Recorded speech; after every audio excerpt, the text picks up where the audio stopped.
Warren যুদ্ধ হ'ব মৰমৰে যুদ্ধ হ'ব যৌৱনৰে।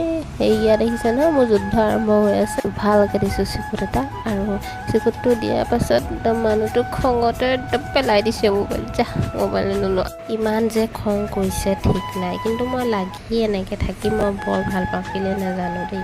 আৰু মই এতিয়া ভাবিছোঁ বিহু যিহেতু পালেহিয়ে, ফটোশ্বুটো আৰু ভিডিঅ' দুটামান বনাওঁ। মই ৰেডি হৈ ল'লোঁ, আৰু বিশেষ একো শুনা নাই দেই। মুখত পাউডাৰ অকণমান সানিছোঁ, কৈছোঁ যে আইনালাকণ লৈছোঁ আৰু ফুটটো লিপষ্টিকখন। মই আৰু বেলেগকৈ একো মেকআপ কৰা নাই। এইফালে মোৰ ভাগৰ ডাৰ্লিংজনীকো ৰেডি কৰি দিছোঁ দেই, খোপাটো অলপমান বান্ধি দিছোঁ তাইক। আৰু মোৰ কেমেৰামেনৰ কথা কি ক'ব, যেনি তেনেই ঘূৰাই লৈ ফুৰিছে। আমাৰ ফটোশ্বুট কৰা হৈ গ'ল। বিহুৰ সাজত আমাক কেনেকুৱা লাগিছে কমেণ্ট কৰি জনাব, আৰু আপোনালোকে আমাৰ ভিডিঅ'বোৰ চাই কেনেকুৱা পায় একদম জানিবলৈ নাপাহৰিব দেই।